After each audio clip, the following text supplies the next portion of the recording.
Hello दोस्तों, स्वागत है आपका इस नई वीडियो में। दोस्तों, आज हम उत्तराखंड जीके से संबंधित कुछ महत्वपूर्ण प्रश्नों का प्रैक्टिस सेट लेकर के आपके समक्ष उपस्थित हुए हैं।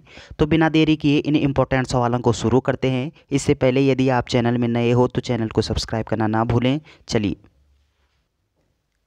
इस वीडियो का पहला प्रश्न है, मौन मेला किस नदी पर लगता है। आपको बताना है कि उत्तराखंड में मौन मेला ये किस नदी के तट पर लगता है। आपका सही आंसर होगा ये अगलाड़ नदी के तट पर लगता है। ऑप्शन बी यहाँ पे सही दिया गया है। तो मौन मेला ये किस नदी के तट पर आयोजित होता है। आप बोलोगे अगलाड़ नदी। ऑप्शन बी यहाँ पे सही दिया गया है। अगला प्रश्न है, राज्य की प्रथम जल विद्युत परियोजना कौन सी है। तो उत्तराखंड की प्रथम जल विद्युत परियोजना कौन सी होगी। आपका सही आंसर है ग्लोगी जल विद्युत परियोजना। तो ये जो ग्लोगी जल विद्युत परियोजना है ये उत्तराखंड की प्रथम जल विद्युत परियोजना है। अगला पॉइंट आपको क्या ध्यान रखना है कि ये जो ग्लोगी जल विद्युत परियोजना है ये कहाँ पर अवस्थित है। आप बोलोगे मसूरी में अवस्थित है। ऑप्शन ए यहाँ पे सही दिया गया है। अगला प्रश्न है, माई इंडिया पुस्तक के लेखक कौन है। तो माई इंडिया नामक जो पुस्तक है ये पुस्तक किसके द्वारा लिखी गई है। आपका सही आंसर होगा कि जिम कार्बेट के द्वारा लिखी गई पुस्तक है। कौन सी। आप बोलोगे माई इंडिया। ऑप्शन बी यहाँ पे सही दिया गया है। अगला प्रश्न है कि राज्य में ताम्र नगरी के लिए प्रसिद्ध जनपद है। तो ताम्र नगरी के लिए प्रसिद्ध जनपद कौन सा होगा उत्तराखंड का। आपका सही आंसर होगा कि अल्मोड़ा। तो ताम्र नगरी हम किस नगर को बोलते हैं या किस जनपद को बोलते हैं। अल्मोड़ा को। ऑप्शन ए यहाँ पे सही दिया गया है। अगला पॉइंट क्या ध्यान रखना है कि अल्मोड़ा को अन्य किस नाम से जानते हैं। तो इसका प्राचीन नाम आलमनगर था और बाल मिठाई का शहर भी इस नगर को जानते हैं अल्मोड़ा को, और ताम्र नगरी भी अल्मोड़ा को कहते हैं। चलिए, ऑप्शन ए आपका सही दिया गया है। अगला प्रश्न है कि किस जनजाति द्वारा भूमसेन देवता की पूजा की जाती है। तो भूमसेन नामक जो देवता है इस देवता की पूजा कौन सी जनजाति करती है उत्तराखंड में। आपका सही आंसर होगा कि भूमसेन नामक देवता की पूजा ये बोक्सा जनजाति करती है। कौन सी जनजाति करती है। आप बोलोगे बोक्सा। और अगला पॉइंट क्या ध्यान रखना है कि उत्तराखंड में ये अनुसूचित जनजाति ये कितनी जातियां हैं। आप बोलोगे 5 जातियां हैं। और ये इनकी घोषणा किस वर्ष हुई थी। आप बोलोगे 1967 में घोषित हुई थी 5 जनजातियां। ऑप्शन डी यहाँ पे सही दिया गया है। बोक्सा जनजाति भूमसेन नामक देवता की पूजा करती है। अगला प्रश्न है कि द्वाराहाट ध्वज मंदिर का अन्य नाम क्या है। तो द्वाराहाट का जो ध्वज मंदिर है इसका अन्य नाम क्या है। आपका सही आंसर होगा गुजरदेव मंदिर। ऑप्शन ए यहाँ पे सही दिया गया है। तो ध्वज मंदिर को हम गुजरदेव मंदिर नाम से भी जानते हैं। चलिए, अगला प्रश्न है कि हनोल मंदिर किस शैली में बना है। तो हनोल का जो मंदिर है वो किस शैली में बना हुआ है। आपका सही आंसर होगा कि हूण या नागर शैली। ऑप्शन सी यहाँ पे सही दिया गया है। तो हनोल का जो प्रसिद्ध मंदिर है ये नागर शैली में बना हुआ है या आप बोलो हूण शैली में से बना हुआ है। ऑप्शन सी यहाँ पे सही दिया गया है। अगला प्रश्न है कि शीतकाल में बद्रीनाथ जी की पूजा किस मंदिर में की जाती है। तो शीतकाल में बद्रीनाथ की पूजा ये किस मंदिर में होती है। आपका सही आंसर होगा कि ये नरसिंह मंदिर जोशीमठ में। तो ध्यान रखिएगा कि शीतकाल जो आवास है बद्रीनाथ का शीतकाल में पूजा कहाँ पे होती है। आप बोलोगे जोशीमठ में होती है। और जोशीमठ के किस मंदिर में होती है। हाँ बोलोगे नरसिंह मंदिर में होती है। ऑप्शन बी यहाँ पे सही दिया गया है। अगला प्रश्न है, और ये पॉइंट आपको ध्यान रखना है कि जो खरसाली मंदिर है यहाँ पे जो माता यमुना है यमुनोत्री धाम के जब कपाट बंद होते हैं तो शीतकालीन में पूजा कहाँ पे होती है खरसाली में। और यहाँ पे बद्रीनाथ में उसमें पूजा शीतकाल में कहाँ पे पूजा होती है नरसिंह मंदिर जोशीमठ में।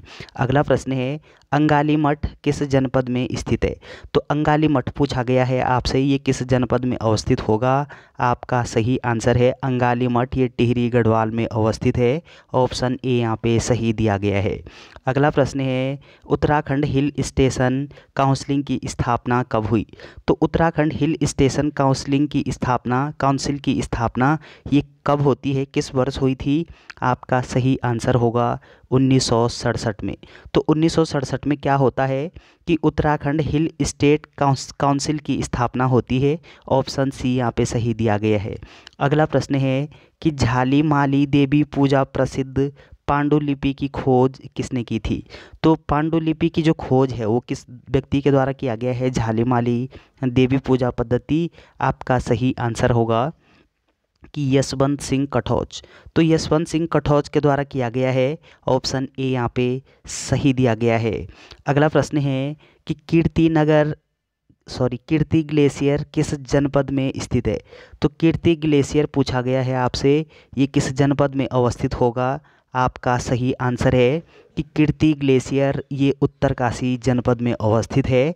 ऑप्शन डी यहाँ पे सही दिया गया है। जबकि जो कीर्ति नगर है ये टिहरी में अवस्थित है और कीर्ति ग्लेशियर ये उत्तरकाशी जनपद में पड़ता है। ऑप्शन डी आपका सही दिया गया है। अगला प्रश्न है कि उत्तराखंड जल संस्थान की स्थापना कब हुई? तो उत्तराखंड जल संस्थान की स्थापना ये किस वर्ष होती है उत्तराखंड में? आपका सही आंसर होगा कि ये वर्ष 2002 में होती है जल संस्थान की स्थापना। ऑप्शन बी यहाँ पे सही दिया गया है। अगला प्रश्न है कि भारतीय सैन्य अकादमी की स्थापना कब होती है? तो सैन्य अकादमी की स्थापना ये किस वर्ष होती है उत्तराखंड में? आपका सही आंसर होगा कि 1 अक्टूबर 1932 को। तो 1 अक्टूबर 1932 को क्या होता है कि भारतीय सैन्य अकादमी की स्थापना होती है देहरादून में। ऑप्शन ए यहाँ पे सही दिया गया है। अगला प्रश्न है निम्न में से किस जनजाति का संबंध मंगोलियाड से है? तो किस जनजाति का संबंध है मंगोलियाड से? आपका सही आंसर होगा कि ये आपकी जो भोटिया जनजाति होती है इसका संबंध मंगोलियाड से है। ऑप्शन ए यहाँ पे सही दिया गया है। अगला प्रश्न है कि किस वर्ष यूनेस्को द्वारा कुंभ मेले को मानवता की अमूर्त सांस्कृतिक धरोहर घोषित किया गया? तो कब किया गया है, किस वर्ष किया गया है? आपका सही आंसर होगा कि ये आपका 7 दिसंबर 2017 को घोषित किया गया है। ऑप्शन बी यहाँ पे सही दिया गया है। अगला प्रश्न है कि माँ दुर्गा को समर्पित झूला देवी राम मंदिर कहाँ अवस्थित है? तो झूला देवी राम मंदिर ये किसको समर्पित है? आप बोलोगे माँ दुर्गा को समर्पित है। और कहाँ पे अवस्थित है? आपका सही आंसर होगा कि ये अल्मोड़ा के रानी खेत में अवस्थित है। ऑप्शन ए यहाँ पे सही दिया गया है। तो झूला देवी राम मंदिर कहाँ पे है? आप बोलोगे अल्मोड़ा के रानी खेत में। ऑप्शन ए यहाँ पे सही दिया गया है।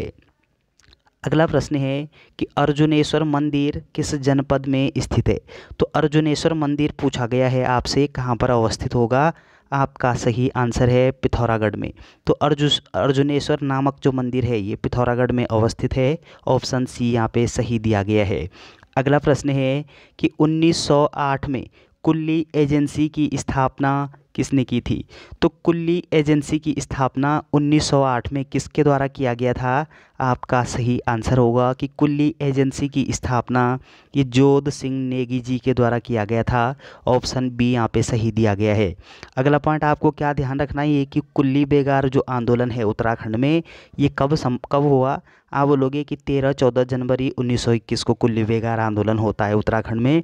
और कुल्ली एजेंसी की जो स्थापना है वो जोध सिंह नेगी के अध्यक्षता में की जाती है, जोध सिंह नेगी जी करते हैं। ऑप्शन बी यहाँ पे सही दिया गया है। अगला प्रश्न है आदि बद्री कितने मंदिरों का समूह है? तो आदि बद्री ये कितने मंदिरों का समूह होगा? आपका सही आंसर है कि 16 मंदिरों का समूह है आदि बद्री। ऑप्शन ए यहाँ पे सही दिया गया है। अगला प्रश्न है कि मूर्ति विहीन मंदिरों का समूह वैतरणी कुंड किस जनपद में स्थित है? तो मूर्ति विहीन मंदिरों का जो समूह है वो है आपका वैतरणी कुंड। और वैतरणी कुंड ये किस जनपद में अवस्थित है? आपका सही आंसर होगा कि वैतरणी कुंड ये चमोली के गोपेश्वर में अवस्थित है। ऑप्शन डी यहाँ पे सही दिया गया है। अगला प्रश्न है कि विंडहम समिति का संबंध किस आंदोलन से है? तो विंडहम समिति पूछी गई है आपसे, किस आंदोलन से है इसका संबंध? आपका सही आंसर होगा कि विंडहम समिति का संबंध ये कुल्ली बेगार आंदोलन से है। ऑप्शन डी यहाँ पे सही दिया गया है। और कुल्ली बेगार आंदोलन ये कब होता है? आप बोलोगे 13-14 जनवरी 1921 को होता है। कब होता है? 13-14 जनवरी 1921 को। कहाँ पर होता है? बागेश्वर में। किस नदी के किनारे होता है? आप बोलोगे सरयू नदी के किनारे। कौन सा मेला आयोजित होता है वो बागेश्वर में? आप बोलोगे उत्तरायणी मेले से संबंधित है। ऑप्शन डी यहाँ पे सही दिया गया है। अगला प्रश्न है कि पिथौरागढ़ के चौंदास नामक स्थान पर कौन सा उत्सव मनाया जाता है? तो पिथौरागढ़ के चौंदास नामक स्थान पर कौन सा उत्सव मनाया जाता है? आपका सही आंसर होगा कि यहाँ पे कंडाली उत्सव मनाया जाता है। तो अगर आपसे पूछे कि कंडाली उत्सव किस जनपद में मनाया जाता है, आप बोलोगे पिथौरागढ़।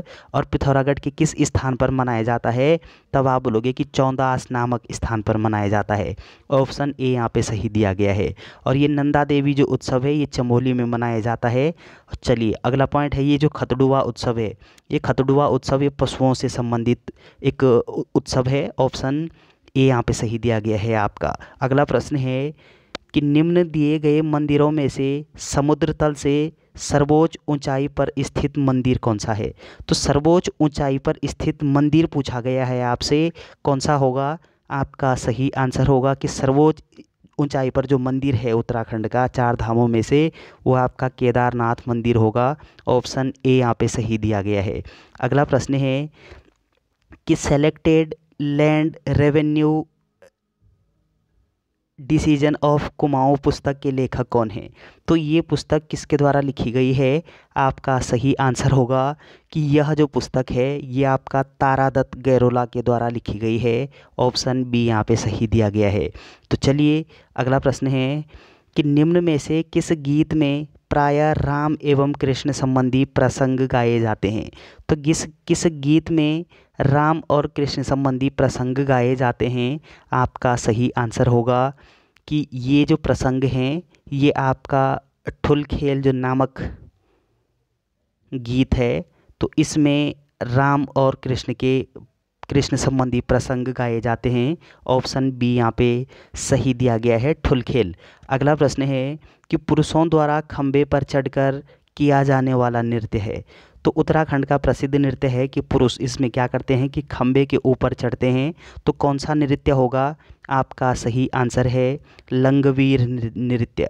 ऑप्शन ए यहाँ पे सही दिया गया है। अगला प्रश्न है कि निम्न में से कौन सा नृत्य असम के बिहू नृत्य के समान है? तो उत्तराखंड का कौन सा नृत्य है जो असम के बिहू नृत्य के समान है? तो आपका सही आंसर क्या होना चाहिए? आपका सही आंसर होगा कि चौफला जो नृत्य है, चौफला नृत्य जो है उत्तराखंड का, ये असम के बिहू नृत्य के समान है। ऑप्शन सी यहाँ पे सही दिया गया है। अगला प्रश्न है निम्न में से कौन सा युद्ध संबंधी नृत्य है? तो युद्ध संबंधी नृत्य अर्थात कौन सा नृत्य है जिसमें युद्ध किया जाता है? आपका सही आंसर होगा कि ये जो छोलिया नृत्य है ये युद्ध संबंधी है, पौड़ा नृत्य युद्ध संबंधी है। तो ए और बी दोनों आपका सही उत्तर हो जाएगा। ऑप्शन सी यहाँ पे सही दिया गया है। अगला प्रश्न है कि गढ़वाल क्षेत्र में ढोल के साथ किया जाने वाला युद्ध गीत निम्न में से कौन सा है? तो गढ़वाल क्षेत्र में क्या होता है कि ढोल के साथ किया जाने वाला जो युद्ध नृत्य है वो कौन सा होगा? आपका सही आंसर है कि आपका सरौ नृत्य, ये आपका गढ़वाल क्षेत्र में होता है और ढोल के साथ किया जाने वाला एक युद्ध नृत्य होता है। ऑप्शन ए यहाँ पे सही दिया गया है। अगला प्रश्न है कि निम्न में से किस श्रृंगारिक नृत्य को कुमाऊँ क्षेत्र में झोड़ा नृत्य कहा जाता है? तो झोड़ा नृत्य किसको बोलते हैं कुमाऊँ क्षेत्र में? तो गढ़वाल का जो चांचरी नृत्य है, इस चांचरी नृत्य को कुमाऊँ में झोड़ा नृत्य नाम से जानते हैं। ऑप्शन सी यहाँ पे सही दिया गया है। अगला प्रश्न है कि ईश्वर पूजा की जागर पद्धति प्रमुखता होती है। तो ये जो जागर पद्धति है ईश्वर पूजा की, ये कहाँ पर होती है, किस राज्य में होती है? आपका सही आंसर होगा कि ये उत्तराखंड में होती है। ऑप्शन बी यहाँ पे सही दिया गया है। अगला प्रश्न है कि देश में मत्स्य नीति लागू करने वाला प्रथम राज्य कौन सा है? तो मत्स्य नीति लागू सबसे पहले किस राज्य के द्वारा की गई है? आपका सही आंसर होगा कि उत्तराखंड के द्वारा। तो मत्स्य नीति लागू करने वाला उत्तराखंड प्रथम राज्य था। ऑप्शन सी यहाँ पे सही दिया गया है। तो चलिए अगला प्रश्न है कि मत्स्य नीति कब लागू की गई थी? तो उत्तराखंड प्रथम राज्य था मत्स्य नीति लागू करने वाला, और उत्तराखंड ने मत्स्य नीति जो योजना है ये कब लागू की थी? आपका सही आंसर होगा कि उत्तराखंड ने ये वर्ष 2002 में लागू की थी मत्स्य नीति योजना। ऑप्शन ए यहाँ पे सही दिया गया है। अगला प्रश्न है कि उत्तराखंड की किस फसल की मांग जापान द्वारा की जाती है? तो उत्तराखंड की कौन सी फसल है जिसका निर्यात जापान में किया जाता है? आपका सही आंसर होगा मंडुवा। तो मंडुवा का निर्यात ये जापान देश में किया जाता है उत्तराखंड का। तो चलिए अगला प्रश्न है, उत्तराखंड की मंडुवा फसल है और जापान में इसका निर्यात किया जाता है। अगला प्रश्न है कि दुग्ध विकास के लिए समन्वित डेयरी विकास योजना कब शुरू की गई? तो दुग्ध विकास से संबंधित ये जो समन्वित जो डेयरी विकास योजना है इसकी शुरुआत कब होती है, किस वर्ष होती है? आपका सही आंसर होगा कि इसकी शुरुआत वर्ष 2002-2003 में होती है। ऑप्शन बी यहाँ पे सही दिया गया है। अगला प्रश्न है कि राज्य में दूध की आपूर्ति किस ब्रांड से की जाती है? तो किस ब्रांड से की जाती है? आपका सही आंसर होगा आंचल ब्रांड से। तो जो दुग्ध उत्पाद हैं, दुग्ध या दुग्ध संबंधी जो प्रोडक्ट हैं, उत्पाद हैं, उनको आंचल ब्रांड नाम से बेचा जाता है उत्तराखंड में। ऑप्शन ए यहाँ पे सही दिया गया है। अगला प्रश्न है कि उत्तराखंड में पर्यटन नीति घोषणा कब की गई? तो पर्यटन नीति की घोषणा ये कब होती है उत्तराखंड में? आपका सही आंसर होगा कि पर्यटन नीति की घोषणा 26 अप्रैल 2001 को होती है। ऑप्शन बी यहाँ पे सही दिया गया है। अगला प्रश्न है कि उत्तराखंड सरकार द्वारा पर्यटन विकास के लिए कौन सा मॉडल अपनाया गया है? तो उत्तराखंड सरकार ने पर्यटन विकास के लिए किस देश का मॉडल अपनाया है? आपका सही आंसर क्या होना चाहिए? आपका सही आंसर होगा कि उत्तराखंड सरकार के द्वारा जो है ये सिंगापुर का मॉडल अपनाया गया है। ऑप्शन बी यहाँ पे सही दिया गया है। अगला प्रश्न है कि निम्न में से किस वर्ष को उत्तराखंड सरकार ने पर्यटन वर्ष घोषित किया? तो पर्यटन वर्ष ये कब घोषित किया गया है उत्तराखंड सरकार के द्वारा? आपका सही आंसर होगा कि 2001 को पर्यटन वर्ष घोषित किया गया था, 2015 को भी घोषित किया गया था। तो ऑप्शन सी ए व बी दोनों, ऑप्शन सी यहाँ पे सही दिया गया है। अगला प्रश्न है कि राज्य की प्रथम गढ़वाली फिल्म कौन सी है? तो उत्तराखंड की प्रथम गढ़वाली फिल्म कौन सी होगी? आपका सही आंसर है जगवाल। तो ये जो जगवाल फिल्म है ये गढ़वाली भाषा में पहली फिल्म है। ऑप्शन ए यहाँ पे सही दिया गया है। अगला प्रश्न है कि जगवाल फिल्म के निर्देशक कौन थे? तो जगवाल फिल्म के निर्देशक कौन थे? आपका सही आंसर क्या होना चाहिए? आपका सही आंसर होगा कि ये पारेश्वर गौड़ ये जगवाल फिल्म के क्या थे? निर्देशक थे। ऑप्शन बी यहाँ पे सही दिया गया है। अगला प्रश्न है कि किस वर्ष उत्तराखंड में वैट कर लागू हुआ था? तो वैट कर ये लागू कब होता है उत्तराखंड में? आपका सही आंसर क्या होना चाहिए?